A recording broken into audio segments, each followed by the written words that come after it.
শুধু দর্শক বিন্দু আপনারা দেখছেন একে নিউজ বাংলা। আর এই মুহূর্তে উপস্থিত রয়েছে ঘটপুকুর যাদবপুর লোকসভা কেন্দ্রে। আমরা দেখতে পাচ্ছি যাদবপুরের যে তরুণ তুর্কি প্রার্থী করেছে সৃজন ভট্টাচার্য সকালে বিকালে কিন্তু প্রচার চালিয়ে চলেছে। আপনারা জানেন যে এই যাদবপুর লোকসভা কেন্দ্রে কার্যত তৃণমূলের দখলে রয়েছে, তিনটে লোকসভা তৃণমূলের দখলে রয়েছে। সেই জায়গায় বামফ্রন্টের যে প্রার্থী রয়েছে এই তৃণমূলের হাত থেকে ছিনিয়ে নেওয়ার জন্য একদম আত্মবিশ্বাসী। আর সকাল বিকালে দেখতে পাচ্ছি বিভিন্ন জায়গায় সারা যাদবপুর জুড়ে চষে দিচ্ছে একদম যাদবপুরের যে বামফ্রন্টের প্রার্থী সৃজন ভট্টাচার্য। আমরা ওনারই সঙ্গে একজন বামফ্রন্টেরই বর্ষিয়ান নেতা তুষার ঘোষ মহাশয় আমাদের সঙ্গে রয়েছে, আমরা ওনার সঙ্গে কথা বলে দেবো। প্রচণ্ড তাপমাত্রা বেড়ে চলেছে, সেই কারণে খুবই সাবধানে আমাদের মিটিং মিছিল করতে হচ্ছে। কিন্তু প্রকৃতির সঙ্গে তো আর লড়াই করা যাচ্ছে না। প্রকৃতিটাকে ধ্বংস করে দিয়েছে আমাদের পৃথিবী জুড়েই এই সাম্রাজ্যবাদীদের যে লোভ লালসা, সেই লোভ লালসাই আজকের প্রকৃতিকে দূষণ করে এই সর্বনাশটা করেছে। আর তারপর সুন্দরবন যেভাবে ন্যাড়া হয়ে যাচ্ছে, তার ফলে আমাদের রাজ্যেও গরম বাড়ছে। তার মধ্যেও করতে হচ্ছে। যে প্রশ্ন এখানে উত্থাপিত হয়েছে যে যাদবপুর লোকসভা কেন্দ্র সিপিআইএম পুনরুদ্ধার করতে পারবে কিনা, আমরা 100% নিশ্চিত পুনরুদ্ধার করা যাবে। কারণ বিজেপি 10 বছর দেশ শাসন দেখছেন মানুষ, সব দিক থেকেই নরেন্দ্র মোদী ফেল করেছেন। বেকারি বাড়ছে, মূল্যবৃদ্ধি বাড়ছে, দেশের সম্পদ আদানি আম্বানির হাতে পুঞ্জীভূত হচ্ছে, আর গরিব মানুষের অবস্থা খুব খারাপ হচ্ছে। আজকের মোদী রাম মন্দিরের নাম করে যে উন্মাদনা তৈরি করে চেষ্টা করেছিল, সেটাও আজকে খুব একটা পাচ্ছে না। এখন মোদী যেটা করছেন সেটা হলো, যেটা প্রধানমন্ত্রীর চেয়ারে থেকে বেমানান, তিনি খুল্লামভাবে সাম্প্রদায়িকতাকে মদদ দিচ্ছেন। এত করেও মোদী জিততে পারবে না। যা ভোটের হার পড়েছে, তাতে হার যা ভোটে পড়েছে, দেখা যাচ্ছে মোদীর হার নিশ্চিত। আর মোদীর 1 নম্বর সহযোগী হলো পশ্চিমবাংলায় মমতা ব্যানার্জি। এই রাজ্যে যা দুর্নীতি হচ্ছে, গতকালও সুপ্রিম কোর্টে গেছিল শাহজাহানকে বাঁচানোর জন্য রাজ্য সরকার। আমাদের টাকা নিয়ে শাহজাহানকে বাঁচাতে গেছে সুপ্রিম কোর্টে। সুপ্রিম কোর্ট পুরো থাপ্পড় মেরে দিয়েছে রাজ্য সরকারের গায়ে। 26,000 যে চাকরি গেল, এ শুধুমাত্র দুর্নীতির জন্য গেল। কাকড়ার চাল এক করে দিয়েছে, দুর্নীতির জন্য চাকরি চলে গেল। এর দায় মমতাকে নিতে হবে। সুপ্রিম কোর্টে গিয়ে মমতা ব্যানার্জির উকিলরা, তারা এই যারা মেধাযুক্ত যোগ্য চাকরি প্রার্থী, তাদের হয়ে সওয়াল করেনি কি করে সিবিআই থেকে মন্ত্রিসভাকে বাঁচানো যায়, জেল থেকে বাঁচানো যায়, সেই কথাটা গিয়ে বলছে। এই হলো আজকে মানুষ বুঝতে পারছে। আর মাঠে ময়দানে লাল ঝান্ডা লড়ছে তারা। পশ্চিমবাংলায় বিভিন্ন দাবি নিয়ে লড়ছে, মানুষের দাবি নিয়ে।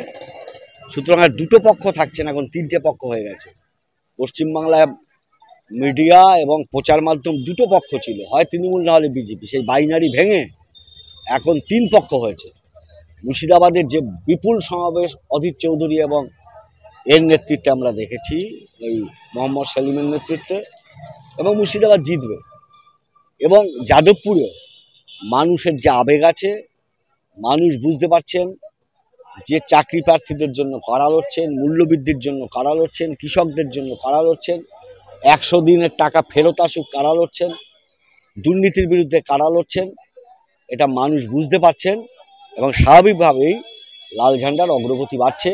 এবং আমি নিশ্চিত, আমি আশা রাখি যে জিতবেন সিপিআইএম প্রার্থী আমাদের সৃজন ভট্টাচার্য। তো তো আপনি মুর্শিদাবাদের কথা বললেন, মুর্শিদাবাদে কালকে রাজ্যের মুখ্যমন্ত্রী বললেন যে মোহাম্মদ সেলিম কার্যত নাম না করে বললেন যে ভোট কেটে বিজেপিকে সুবিধা করে দিচ্ছে, সেই জায়গায় আপনি বলছেন সিপিএম এর ঢল লেগেছে, তাহলে কি উনি ভুল করলেন? মমতা ব্যানার্জি সবসময় মিথ্যে কথা বলেন। মমতা ব্যানার্জি কোনোদিন সত্যির আশ্রয় নেন। মমতা ব্যানার্জি মোদি যেমন সাম্প্রদায়িকতার খেলায় নেমে হিন্দু ভোটকে সংহত করার চেষ্টা করছেন, আর কাউন্টার করছেন মমতা ব্যানার্জি, এতে লাভ হবে না। কারণ শুধু ভোটের সময় মুসলিম মুসলিম সাজবো আর ভোটের পর আপামর জনগণ, মুসলিম জনগণকে আমি ক্ষতি করব এই রাজ্য সরকার, এতে মানুষ বুঝতে পারছেন তৃতীয় ফ্রন্টে আসতে হবে, বাম ফ্রন্টে আসতে হবে। বাম এবং কংগ্রেস যে ফ্রন্ট তৈরি করেছে সেই ফ্রন্টে আসতে হবে। আপনারা বলছেন যে বিজেপি সাম্প্রদায়িক, রাজ্যে যে একের পর এক কয়লা থেকে চুরি, গরু চুরি, চাকরি চুরি, একের পর এক অভিযোগ, তার মধ্যেও আমরা দেখতে পাচ্ছি এক্সিট পোল যেটা সি ভোটার সমীক্ষা করে বলছেন যে বামফ্রন্ট খাতা খুলতে পারবে কিনা সম্ভাবনা নেই। আপনারা বলছেন মাঠে ময়দানে মানুষের সঙ্গে লড়াই করছে, তাহলে মানুষ আপনাদের সঙ্গে আসছেন না কেন? এই মিডিয়ার যে সি ভোটার অনুযায়ী হিসেবে আমি সমীক্ষা অনেক হয়, সমীক্ষা বারবার হয়েছে, সমীক্ষা উল্টেও গেছে। 2004 সালে সমীক্ষা ছিল অটল বিহারী বাজপেয়ী জিতবেন, পুরো উল্টে গেছে। উল্টে গিয়ে প্রধানমন্ত্রী হলেন মনমোহন সিং। সুতরাং সমীক্ষা করেছিল 5ই এপ্রিল পর্যন্ত, তারপর অনেক কিছু পাল্টে গেছে। গঙ্গা থেকে অনেক জল প্রভাবিত হয়েছে, অনেক দুর্নীতি পাওয়া গেছে, এবং মানে বিজেপির মোদি গভর্নমেন্টের এখন এসকেপ মানে আর 400 পাবই এই স্লোগান দিচ্ছেন না। সুতরাং সমীক্ষা দিয়ে কাজ হবে না, মানুষ তারা ভাবছেন কি করবেন। সুতরাং মানুষের উপর আমাদের ভরসা আছে, ভোট দেবেন মানুষ। আর সমীক্ষা কিভাবে হচ্ছে? কটা লোককে নিয়ে সমীক্ষা হচ্ছে? আমি তো জানি না যে ভাঙড়ে 3 লাখ ভোটার কজনের কাছে গেছে, আমি তো কারোর কাছে শুনি না যে সমীক্ষক দল গেছে। সুতরাং ওইসব সমীক্ষা নয়, মানুষ আমাদের মিটিংয়ে ঢল নামছে। যাদবপুরে, বারুইপুরে, টালিগঞ্জে, ভাঙড়ে, বিভিন্ন জায়গায় হাজার হাজার মানুষ রাস্তায় নেমেছে। সুতরাং সমীক্ষাটা খুব কাজে লাগবে বলে আমি মনে করি। তৃণমূলের সংসদ নেতা কল্যাণ বন্দ্যোপাধ্যায় যখন বলেছিল 26,000-এর মতো চাকরি চলে যাওয়ার পরে বলছি সুপ্রিম কোর্টে গেলে 5 মিনিটে স্টে অর্ডার পাওয়া যাবে, কিন্তু স্টে অর্ডার পাওয়া গেল একটা বিষয়, আর বাকি সব বিষয়ে কিন্তু সুপ্রিম কোর্ট বল রেখেছে। এখন কল্যাণ বন্দ্যোপাধ্যায় বলছে যে 1 বছরের মধ্যে ওএমআর সিট পুড়িয়ে দেওয়া যায়। কেন পুড়িয়ে দেওয়া যাবে? ওএমআর সিট কি খেতে যাচ্ছিল?